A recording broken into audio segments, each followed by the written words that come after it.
Hello everyone, यहाँ पे आज की रीडिंग है गीता टैरो से लिया गया है।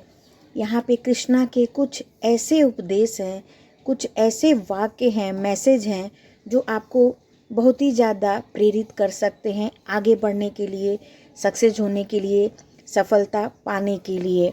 और इन वाक्यों में आपका कोई भी क्वेश्चन होगा उसका आंसर भी हाँ या ना में मिल सकता है गाइज।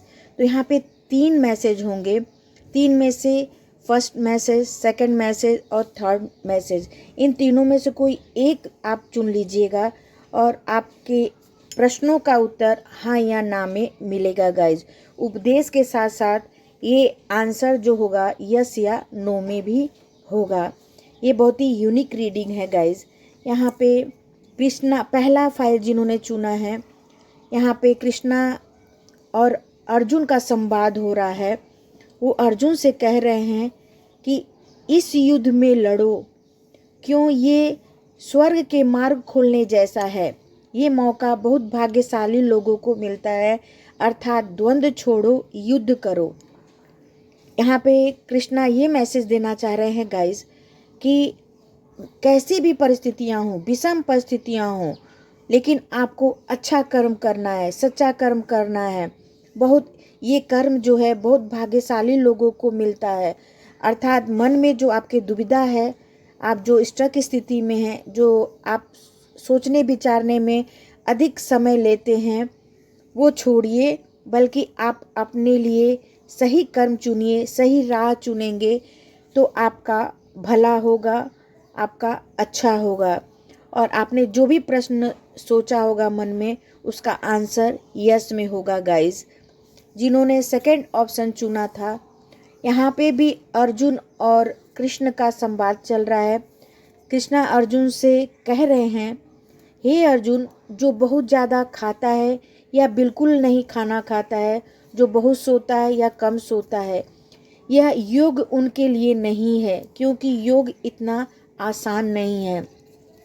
योग का जो रास्ता चुनता है गाइस, भक्ति मार्ग बहुत आसान होता है। आप सच्चे और अच्छे ईमानदारी से भक्ति मार्ग को चुन सकते हैं, सगुण मार्ग को चुन सकते हैं। लेकिन योग की जो भक्ति होती है, जो योग होता है, उसका रास्ता बहुत कठिन होता है गाइस। वो सब लोगों की बस की बात नहीं होती है, क्योंकि योग उसी को मिलता है जो उसके लायक होता है, जो उसको कर पाता है, निभा पाता है।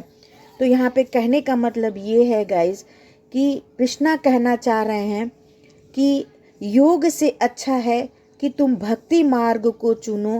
भक्ति मार्ग से ही आपका जो रास्ता रहेगा वो बहुत ही सरल और आसान रास्ता है भगवान तक पहुँचने का।